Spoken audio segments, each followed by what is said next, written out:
Welcome back to Mad Hatter's Civil War history. In this episode, we examine the understudied Battle of Perryville. The Battle of Perryville was the largest battle fought in Kentucky during the American Civil War, and the Union victory ensured that Kentucky remained under Union control for the rest of the war. Although Confederate forces under General Braxton Bragg won a tactical victory, they were forced to retreat due to the arrival of Union reinforcements. This ended the Confederate Heartland Offensive. The Union victory boosted Northern morale and demonstrated the Union's ability to repel Confederate invasions in the Western theater. The armies of Don Carlos Buell and Braxton Bragg collided at Perryville, Kentucky in October of 1862, in a confused battle in which the Confederates landed a heavy blow.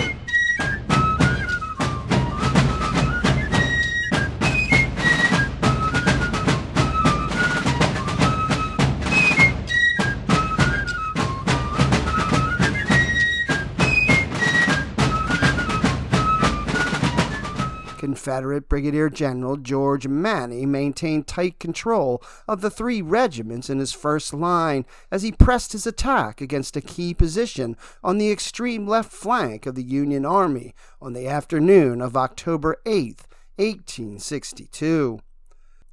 The Battle of Perryville had begun less than an hour earlier, and Manny's brigade was part of a sledgehammer attack by the reinforced Confederate right wing against Major General Alexander McCook's 1st Corps. Manny's immediate objective was to drive the Federals from an eminence known as Open Knob, one of the key positions on the north end of the battlefield. Situated atop the knob was Lieutenant Charles Parsons' 8-gun battery. It was supported by the 123rd Illinois of Brigadier General William Terrell's brigade. Manny's rebels, clad in faded gray uniforms that matched the floras so well that Federal Staff Officer Samuel Starling thought from a distance they wore camouflage. They had to reach a split-rail fence overgrown with brush partway up the east slope of the knob.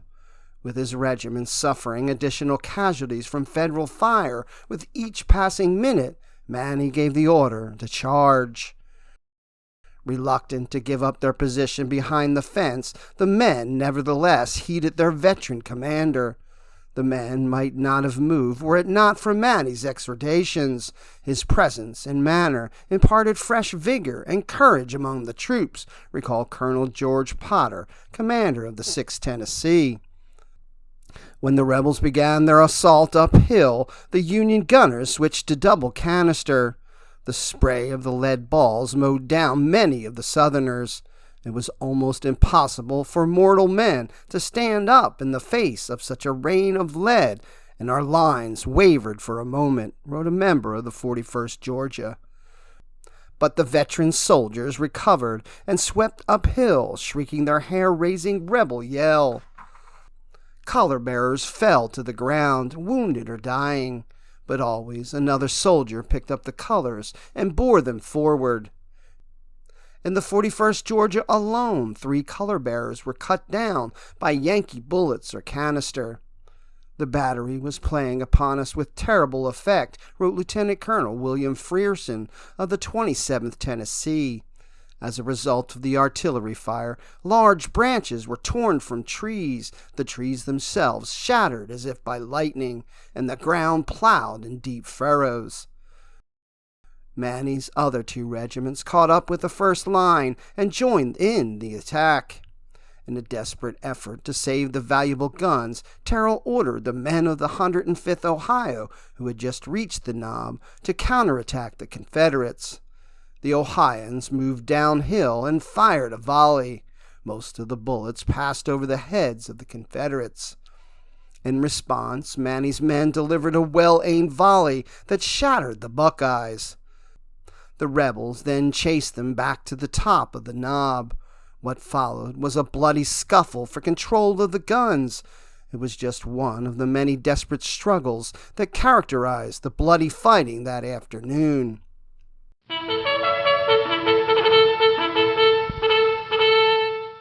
At the outset of the American Civil War in April of 1861, both sides coveted the key border state of Kentucky. "I think to lose Kentucky is nearly to lose the whole game," said President Abraham Lincoln.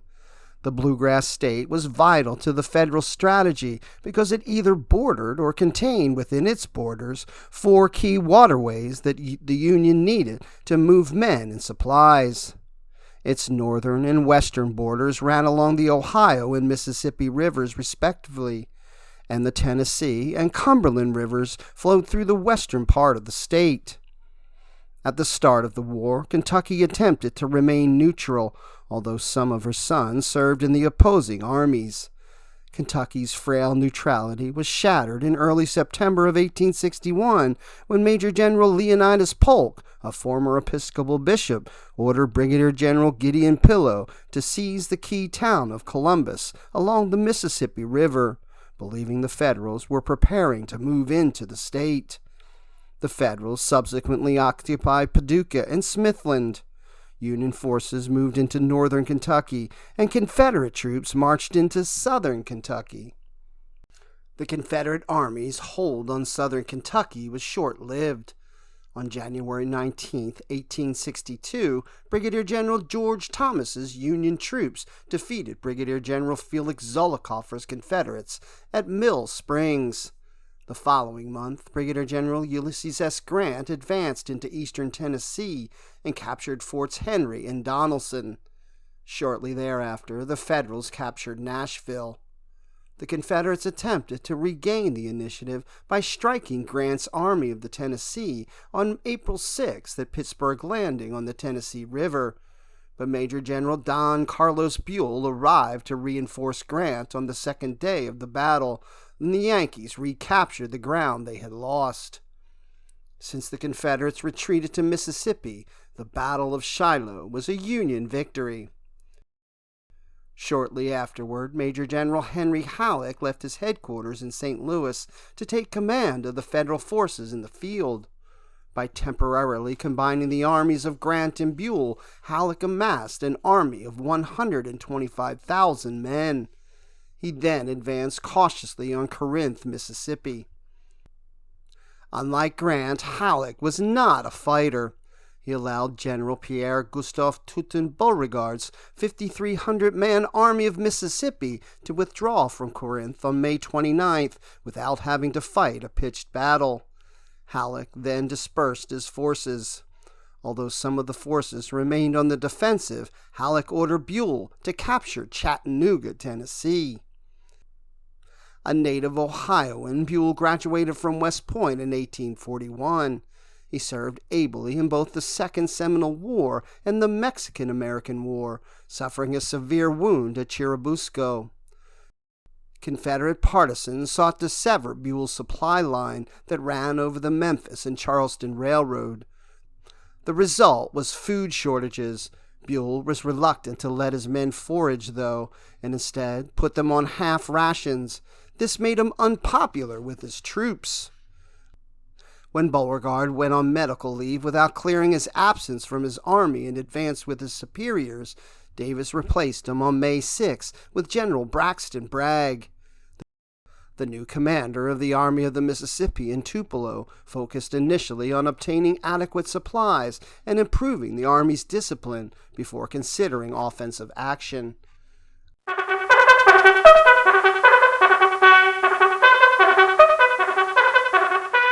When Union Brigadier General George Morgan's 7th Division of the Army of the Ohio occupied Cumberland Gap on June 18th, thereby threatening Knoxville.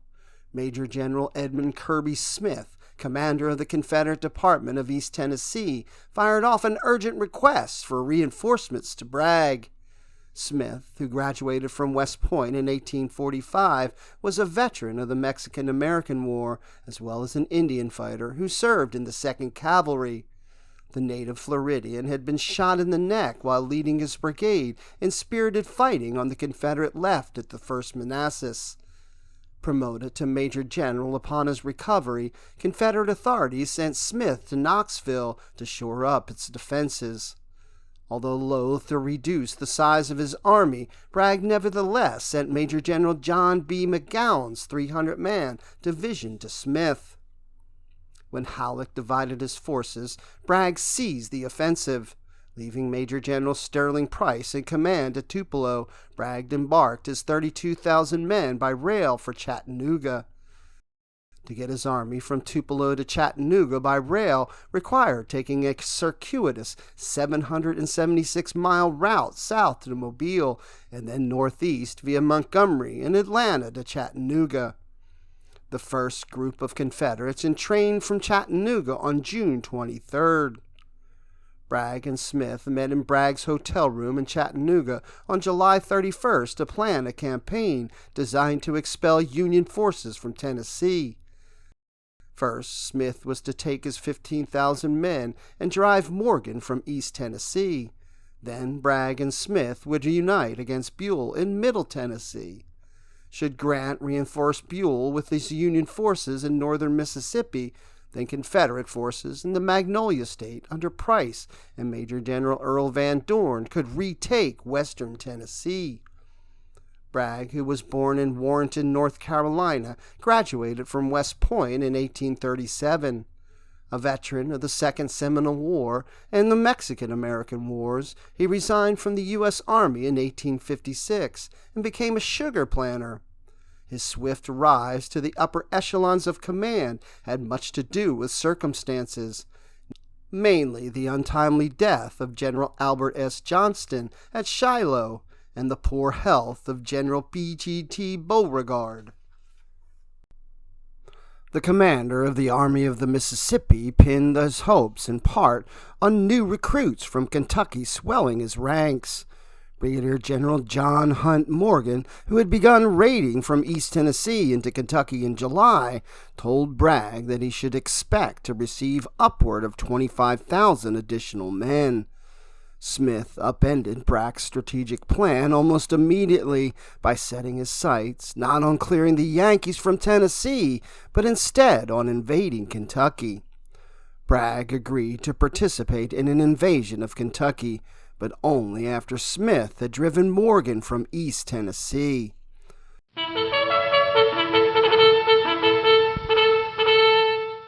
On the night of August 13th, Smith led his newly named Army of Kentucky north toward the state that bore its name. After detaching Brigadier General Carter Stevenson's division to keep an eye on Morgan's division at Cumberland Gap, Smith led his troops on a difficult march over treacherous mountain roads to Barbersville, Kentucky. In doing so, Smith cut Morgan's supply line, which ultimately compelled the Union general to retreat to the Ohio River. From Barbersville, Smith headed north toward Lexington, Kentucky. Greatly concerned over the rebel invasion of the Bluegrass State, the Federals scraped together 2 Green brigades to stop them. On August 30th, Smith's men soundly defeated the Yankees at Richmond. Smith's begrimed soldiers marched into Lexington 3 days later to the gleeful shouts of citizens waving Confederate flags and cheering for Jefferson Davis. Bragg, who had reorganized the Army of Mississippi into 2 wings, each of which consisted of 2 divisions, led his army north from Chattanooga on August 28th. As a result of the reorganization, Major General Leonidas Polk commanded the right wing, and Major General William Hardee commanded the left. The cavalry was divided into 2 brigades, one of which was under Brigadier General Joe Wheeler, and the other under Colonel John Wharton. When he received word that Bragg was on his way north, Buell marched to Nashville and then to Bowling Green, Kentucky. Bragg's army stayed ahead of Buell. The vanguard of the Army of Mississippi reached Glasgow, Kentucky on September 11th. In order to cut Buell's supply line, Major General Jones Withers' division occupied Cave City, Kentucky, thereby threatening Union trains on the Louisville and Nashville Railroad. The most vulnerable point on Buell's supply line was Mumfordville, where 4,000 Federals at Fort Craig guarded the 1,800-foot-long bridge over the Green River. A force of 300 Confederate cavalry under Colonel John Scott reached Munfordville on September 13th. Scott demanded that the Federals surrender, but their commander, Colonel John T. Wilder, flatly refused. Believing Munfordville was lightly held, Scott requested assistance from Brigadier General James Chalmers at Cave City, 12 miles to the south. Chalmers' infantry marched to Munfordville to assist Scott. The following day, Chalmers' Graybacks repeatedly stormed the fort, but failed to capture it. When Bragg learned of the setback, he marched swiftly to Munfordville and besieged the fort. Outnumbered more than 5-1, Wilder surrendered the garrison on September 17th. In the interim, Buell's Army of the Ohio reached Bowling Green on September 14th. From there, Buell marched toward Bragg's position at Munfordville, but Bragg had departed for Bardstown, where he hoped to rendezvous with Smith. With the road open to Louisville, Buell's vanguard reached the city on September 25th. Buell took the opportunity to rest his worn-out troops and assimilate reinforcements. Halleck was flabbergasted that Buell would dither while the rebels were rampaging through central Kentucky. Although Halleck, with Lincoln's approval, took steps to replace Buell with George Thomas, who had been promoted to Major General on April 25th, rescinded the order when Thomas reported that Buell was ready to march against the Confederate forces in Kentucky. Buell's reinforced army numbered upward of 75,000 troops. The army was organized into 3 corps, each of which had 3 divisions. Major General Alexander McCook commanded the 1st Corps. Major General Thomas Crittenden commanded the 2nd Corps, and Major General Charles Gilbert commanded the 3rd Corps. On October 1st, Buell departed Louisville in search of the enemy.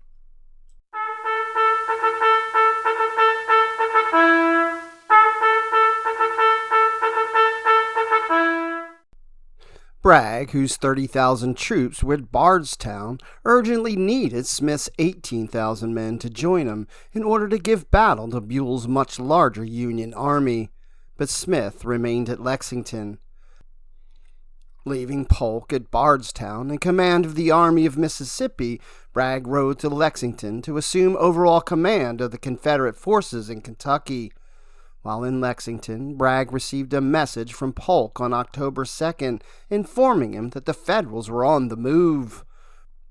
Believing the Federals were headed for Frankfort, where he was planning the inauguration of Provisional Confederate Governor of Kentucky, Bragg intended to hold the Yankees with Smith's men, while Polk struck them in the flank and rear. Buell sent the division of Brigadiers Joshua Sill and Ebenezer Dumont towards Frankfort as a feint. As for the main army, its 3 corps marched east on separate roads. 1st Corps marched toward Taylorsville, 2nd Corps towards Bardstown via Mount Washington, and 3rd Corps toward Bardstown via Shepherdsville. Polk, who was at Bardstown, received reports that the Federals were converging on his position. He ordered his troops to withdraw east toward the Confederate supply base at Camp Breckinridge, east of Harrodsburg. To do so, they would have to pass through the hamlet of Perryville. After learning of Polk's move, Bragg ordered the armies of Kentucky and Mississippi to concentrate in front of Harrodsburg. Bragg then proceeded with the inauguration on October 4th. The festivities were cut short when the Federals forced the Confederates to evacuate the Kentucky capital. By nightfall, Frankfort was under Union control. Smith decided not to join Bragg at Harrodsburg. Instead, he bivouacked near Versailles. He informed Bragg that Lexington was threatened by Federal forces, but stated that he was in a good position to cover it. Believing that a large Yankee force was threatening Smith, Bragg reversed course and ordered his army to move north from Harrodsburg and join the Smith's army to strike a blow against Buell. But reaching Harrodsburg was proving to be difficult for Major General William Hardee's troops, for they were marching through unfamiliar country. As a result, They had no choice but to trail behind Polk's men on the Springfield pike. The rebels soon came under attack by Yankee infantry belonging to Gilbert's 3rd Corps. As Buell's 55,000 men approached Perryville, McCook's 1st Corps advanced cautiously along the Maxville pike.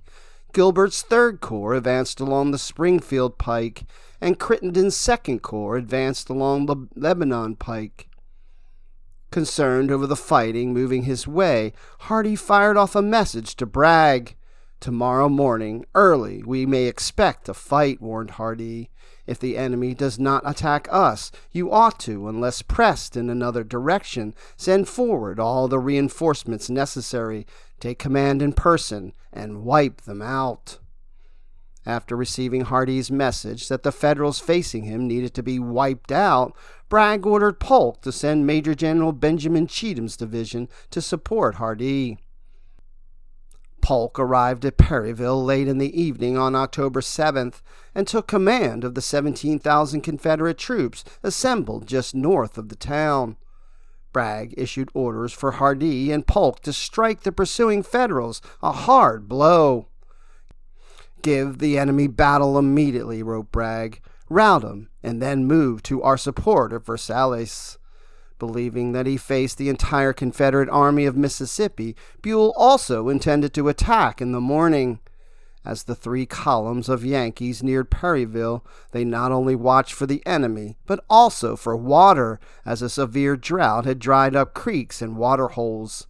By nightfall on October 7th, 3rd Corps was bivouacked about 3 miles west of the Confederates on the Springfield Turnpike.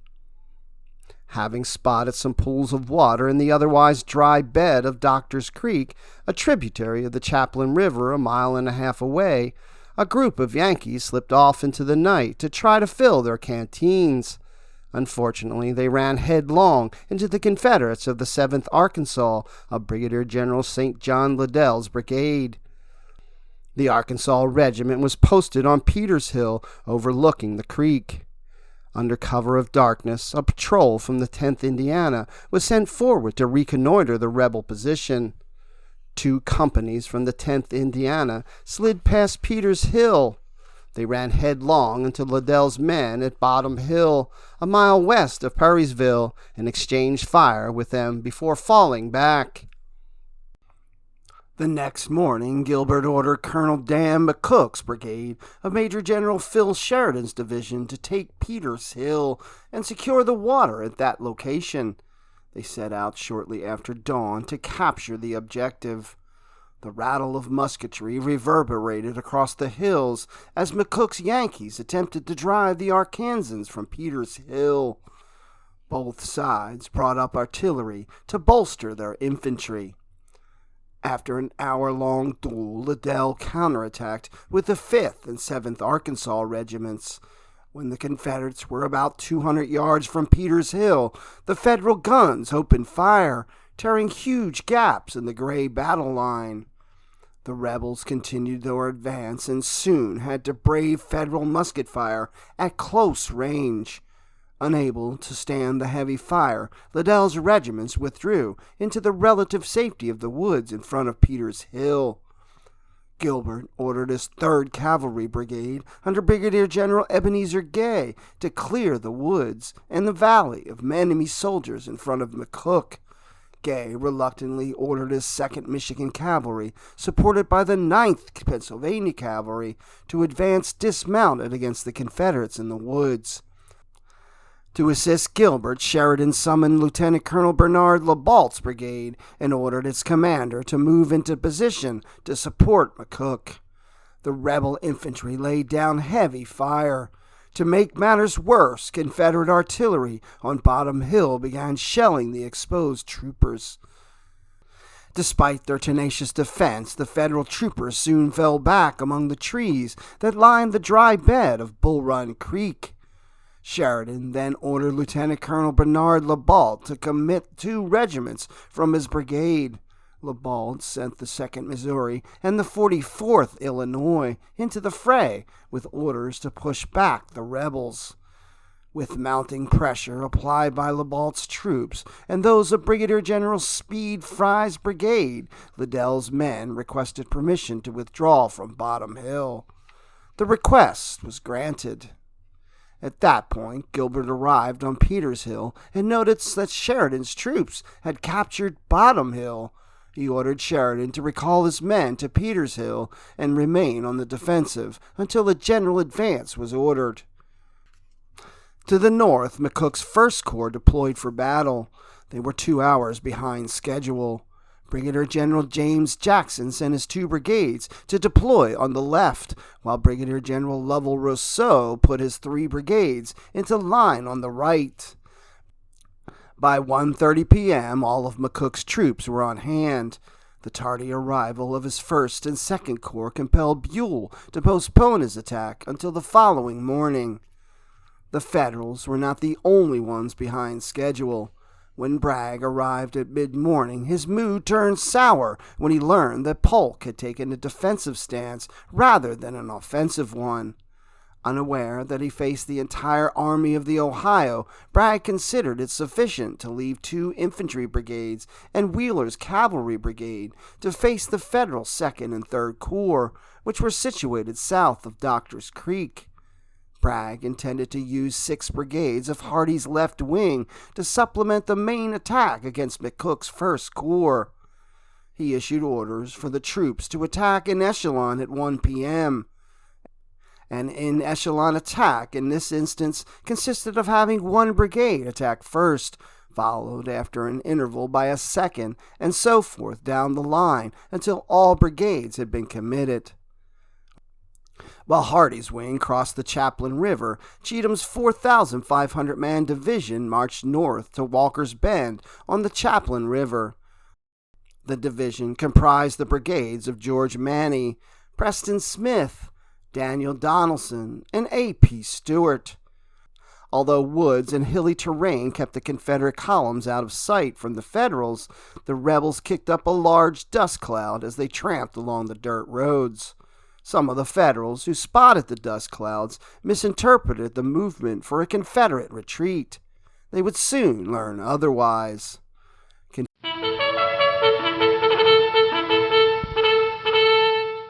That bugle call means it's time for this week's book recommendation. This week, I'd like to recommend Perryville Under Fire, The Aftermath of Kentucky's Largest Civil War Battle by Stuart W. Sanders. The Western theater does not often have the coverage or depth in study as, say, the battles of Antietam or Gettysburg. Seemingly every aspect of the latter battle can be found. One title that delves into an aspect of war not often thought of is Perryville Under Fire, The Aftermath of Kentucky's Largest Civil War Battle. Written by former Perryville Battlefield Preservation Association Director Stuart W. Sanders and published by History Press in 2012. The 11 chapters deal mostly with these 2 themes, the wounded and the dead, and how dealing with both stretched the resources of Perryville, already dealing with a summer-long drought and the drain of supplies that both armies required to its breaking point. Nearly every home, church, school, barn, shed, and other types of structures were used as makeshift hospitals, noted as such by the piles of amputated limbs found outside of doors and windows. The numerous first-person accounts describing these scenes of abject horror are not for the easily distraught, as many of the descriptions are vivid and gut-wrenching. But it is in the first-person accounts that Mr. Sanders has given us the means to see the true damage that a battle brings for days, weeks, and months on the area in which the battle was fought. Without water, without enough medical supplies, without clean conditions, the men stood little chance of survival if they had been wounded severely. Diseases were rampant, and the soldiers were not the only ones to suffer and die, as many of the local citizens who helped nurse the wounded also took ill and passed away. This is a recommended title to add, not only to one's understanding of Perryville, but also as an illustration of the aftermath of any Civil War battle.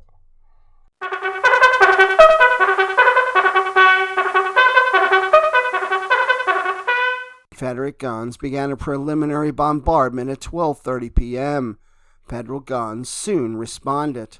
Reaching their assigned jump-off point at Walker's Bend, Cheatham's men prepared to attack. The native Tennessean assigned Brigadier General Donelson's brigade to spearhead that attack. Stewart and Manny were to follow at 150-yard intervals. But Polk received disturbing intelligence from Wharton. The astute cavalry commander had spotted a previously unseen column of Federal infantry marching along the Mackville Road to reinforce the Federal left. Polk feared that the new Federal column could turn his right flank. He preferred that it move into position before he launched his attack, and for that reason he temporarily postponed the attack. When the Confederates' guns ceased fire, Bragg waited in vain for Cheatham's attack. Disgruntled by the delay, he rode over to investigate. Polk explained the situation, and Bragg concurred with his decision. Donelson's men moved into position atop the bluffs at Walker's Bend at 2 p.m. The 15th and 16th Tennessee regiments swept forward toward Captain Samuel Harris's 19th Indiana Battery Light Artillery and Colonel George Webster's brigade. The Tennesseans struggled to keep their lines intact as they moved over the rugged terrain. Colonel John Savage's 16th Tennessee pushed ahead of the rest of the brigade. The Federal guns opened great holes in their line. Instead of striking the left flank at McCook's line of battle, the Tennesseans actually struck his center. As a result, they took fire from 3 directions. Brigadier General William R. Terrell's brigade anchored the extreme Federal left. Moving up behind it on the Benton Road at the time of the Confederate attack was Colonel John Starkweather's brigade. Colonel George Webster's brigade was recessed in the middle at Widow Gibson's house. To Webster's right, the brigades of Colonel Leonard Harris and Colonel William Lytle were formed into line of battle north of Doctor's Creek, with Lytle's brigade astride the Mackville Road. Donelson thus received fire from elements of the brigades of Terrell, Webster, and Harris. The 15th Tennessee shifted to the left of Savage's regiment. The Tennesseans were screaming the rebel yell as they made for a gap in the Federal line near the Widow Gibson's farm. The rebels took possession of the outbuildings and exchanged fire with the Yankees to their front. The Federals plugged the gap. The weight of the Federal numbers became too much for Donelson's brigade. After enduring a terrible fire for 30 minutes, Donelson's men fell back to their starting point. Cheatham then ordered Manny to assist Donelson. Manny, arguably the best brigadier general in Bragg's army, having served in both the eastern and western theaters. He commanded 1,500 men organized into 5 regiments. The 4 Tennessee regiments were veterans of Shiloh, but the 41st Georgia was a Green regiment. Quickly forming up the 6th Tennessee, 9th Tennessee, and the Green 41st Georgia, Manny sent them over a wooded ridge toward Open Knob. His other 2 regiments, the 1st Tennessee and the 27th Tennessee, which had not yet reached the starting point, would have to catch up with the lead regiments. Colonel James Monroe's inexperienced 123rd Illinois, which was posted atop Open Knob, with Lieutenant Charles Parsons' independent battery, opened fire on Manny's men as they merged from the wooded ridge 100 yards to the east. Manny's rebels charged through canister fire to reach the top of Open Knob. A close-quarters fight ensued for control of Parsons' guns, during which Union Brigadier General James S. Jackson was slain as he tried to rally the 123rd Illinois. Manny's guns drove the Federals from Open Knob and captured 7 of Parsons' 8 guns. To the left of Cheatham's divisions, 2 brigades of Brigadier General James Patton Anderson's division of Hardee's left wing began their advance as part of the Confederate right wing's attack. Colonel Thomas Jones's brigade spearheaded the Confederate assault aimed at Harris's Bridge. The Federal fire proved too deadly for the attacking Confederates. Jones's Magnolia Staters retreated under the withering fire. Next up was Brigadier General John Brown's mixed brigade of Floridians and Mississippians. They rushed to the farthest point that Jones's men had reached, at which time Brown ordered them to fire from the prone position on the Federals. Both sides blazed away at each other, inflicting heavy casualties. Major General Simon Buckner, who commanded Hardee's 3rd Division, had 4 brigades led by Brigadiers Patrick Claiborne, Bushrod Johnson, St. John Liddell, and Sterling Wood. Buckner assigned Johnson's Tennesseans to spearhead the attack. Just before Johnson set off with his men, Buckner ordered him to oblique to the left to give his men more cover from the terrain. But not all of Johnson's regiments received the revised order. The result was that there were major gaps between the regiments during the brigade's attack. To make matters worse, they came under friendly artillery fire. With matters straightened out, Johnson's Tennesseans crossed the dry bed of Doctor's Creek. They ran headlong into the startled Yankees of the 42nd Indiana, who were scooping up water from the few remaining puddles in the empty creek bed. The rebels pushed on for Colonel William Lytle's brigade, positioned to the right of Harris's line on high ground near the home of Henry Bottom. The Confederates were soon hit by a vicious volley from the Federals. The Tennesseans filed into their position behind a stone wall near the Bottom House. The men hurriedly loaded their rifled muskets and began blazing away at the 3rd Ohio on high ground on the west bank of the creek. An artillery shell whistled through the air and slammed into Henry Bottom's barn. Flames leapt skyward as the structure burst into flames. With only a few hours of daylight left, Brigadier General Patrick Claiborne's brigade advanced to assist Johnson's men, who were out of ammunition and pinned down behind the stone wall. The 3rd Ohio was also running low on ammunition. Colonel Curin Pope's 15th Kentucky Infantry moved up to relieve the Ohioans. Deployed to the left of Buckner's division were the Graybacks of Brigadier General Daniel Adams' brigade of Anderson's division. They struck the right flank of the 15th Kentucky, forcing part of the regiment, as well as the men of Colonel John Beatty's 3rd Ohio, to face them. The Federals fixed bayonets in preparation for hand-to-hand combat. Claiborne's Graybacks swept past the stone wall and up the hill, shells screaming down on them. The shells were not from Federal guns, but rather from their own guns. Some of Claiborne's men were wearing captured blue pants from Union Army uniforms, and the rebel gunners mistook the troops for Federals. Confederate officers soon put a stop to the errant shelling.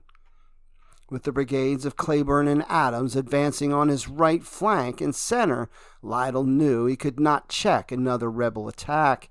He therefore ordered the 3rd Ohio and the 15th Kentucky to withdraw toward the Russell House near Dixville Crossroads, where they could refill their cartridge boxes from ammunition wagons. With Lytle falling back to his left, Harris also knew he would have to fall back as well. By the time Brown's men had been resupplied with ammunition and resumed their attack, Brigadier General Sterling Wood's brigade of Buckner's division joined the action, while Donelson's brigade and part of Brigadier General Alexander Stewart's brigade joined the advance. Claiborne's main battle line continued to advance. Lytle was attempting to form another line when Claiborne's skirmishers popped over the ridge. The Yankees fired a volley in the mistaken belief that they were firing on Claiborne's main battle line. Before the Bluecoats could reload, Claiborne's brigade came up. It fired a volley at Lytle's line and then charged against it. Lytle's line broke under the pressure. While trying to establish a rear guard, Lytle was wounded and captured. With the brigades of Lytle and Harris in full retreat, Hardee's men pushed on toward Dixville Crossroads, the intersection of the Mackville and Benton roads. If the Confederates could secure the crossroads, McCook would be cut off from the rest of Buell's army. At his headquarters, 2 miles to the south, Buell was unaware of the danger facing McCook's corps. Due to the hills surrounding his headquarters, Buell and his staff could neither hear the battle nor see it. It was not until 4 p.m. that a member of McCook's staff arrived and informed the Union commander of the magnitude of the threat facing the First Corps. The stunned commander immediately ordered Gilbert to send 2 brigades from his corps to assist McCook. The situation on McCook's left was grim. After taking Open Knob, Manny's brigade continued its advance. Manny's rebels engaged Starkweather's brigade, part of which was deployed on a hill near the Benton Road. The hill became known after the battle as Starkweather's Hill. Having received 2 devastating volleys from the 21st Wisconsin, situated in a cornfield in front of Starkweather's Hill, Manny's rebels shattered the Wisconsinites' cohesion and sent them fleeing for the rear. With the assistance of Stewart's brigade, Manny's rebels continued their westward advance in an attempt to secure Starkweather's Hill. 2 Federal batteries fired canister at close range into the ranks of the attackers. Despite the carnage the rebels suffered, they pushed on to the crest of the hill. The rebels sought to capture Battery A of the Kentucky Light Artillery. An intense hand-to-hand melee ensued, in which the men of both sides wielded club muskets and bayonets in a struggle for the control of the guns. A handful of the Wisconsinites ignored the hail of lead to help work 4 guns that were firing double canister at the attacking rebels. The gunners were supported by the Bluecoats of the 1st Wisconsin and the 79th Pennsylvania of Starkweather's brigade, whose stinging volleys helped drive off the Confederates. But the Confederates regrouped and launched a fresh assault. The Federal guns were mangling and tearing men to pieces, wrote Private Sam Watkins of the 1st Tennessee Infantry of Manny's brigade. Another melee ensued for control of the 4th Battery of the Indiana Artillery. A rebel battery began shelling Starkweather's position, killing and wounding large numbers of men. One of these was Terrell, who suffered a mortal wound. Fearing that he could not repulse another attack, Starkweather withdrew 300 yards to the west, where his brigade took up a new position atop a steep ridge. Starkweather knew he had to stop the rebel advance, for Dixville Crossroad was only a half-mile behind his second position.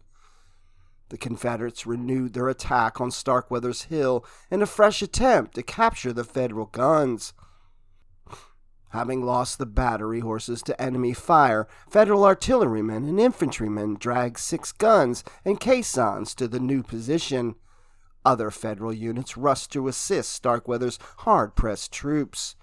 The Federal infantry now stood 6 deep behind a stone wall. The Federals' heavy musketry punished the worn-out Confederates. Cheatham's attack was spent by 4:30 p.m.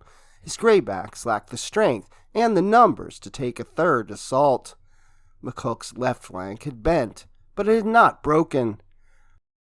With the sun dipping low in the sky, sporadic fighting continued on McCook's right, as Hardee's troops tried their best to reach Dixville Crossroads.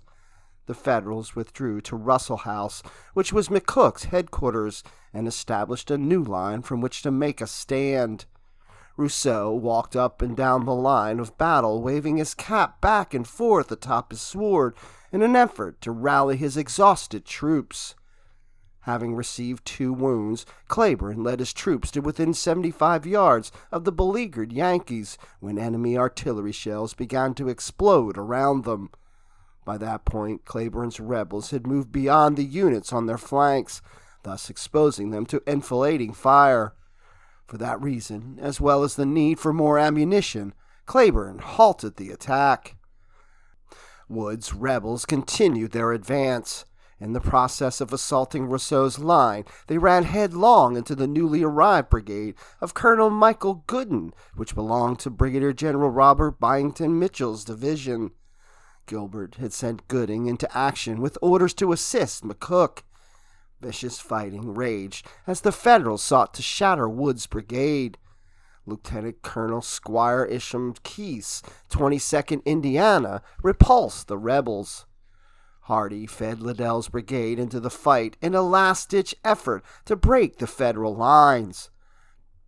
Tramping over the rolling terrain in the growing darkness, Liddell's men exchanged fire with the 22nd Indiana as the Hoosiers repositioned themselves to the left of Gooding's brigade. Lieutenant Colonel Keith believed that his men were trading fire with another Federal regiment. He shouted to his men that they were firing on friends and ordered them to stop. Polk spurred his horse forward in order to determine the identity of the troops in his immediate front. He was shocked to learn it was the 22nd Indiana. When Keith asked Polk who he was, Polk tried to bluff his way out of the predicament. "I'll soon show you who I am, sir. Cease fire at once," he said. After riding along the enemy's battle line, Polk rode to Liddell's position. "General, every mother's son of them are Yankees," he shouted. "Open fire!" Liddell's graybacks poured hot lead into the Yankees. 3 volleys felled 2/3 of the Hoosiers. Gooding, who rode up just in time to witness the carnage, was soon captured as the survivors of the 22nd Indiana fled the field. With victory seemingly within reach, Liddell wanted to pursue the beaten Yankees. To his left, Liddell heard the enemy's soldiers cheering as Brigadier General James Stedman's brigade arrived on the field. The arrival of fresh Yankees broke Polk's will to continue fighting. "I want no more fighting tonight," he told Liddell.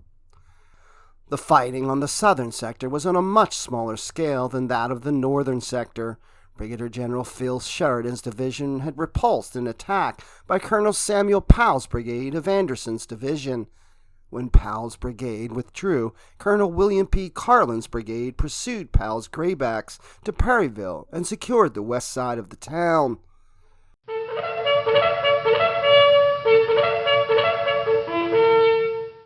Both sides claimed victory. The Confederates suffered 3,173 casualties, while the Federals suffered 3,805. Yet Bragg sustained proportionately the heavier casualties of the total force engaged. By the time the fighting ended, Bragg became aware that he had faced Buell's entire army. With the Federals poised to cut off Bragg's escape route south, the Confederate commander issued orders for an immediate retreat. As for Buell, he failed to vigorously pursue Bragg's army. For that reason, Halleck replaced him with Major General William S. Rosecrans on October 24th. The change of command occurred the same day that the dejected Confederates marched through Cumberland Gap into Tennessee. Kentucky remained firmly within Union control. Thanks for watching this episode of Mad Hatter's Civil War History. Like, follow, and click the bell for notifications to ensure you see all the latest content. As always, let me know if there's any other important events of the American Civil War you would like me to address.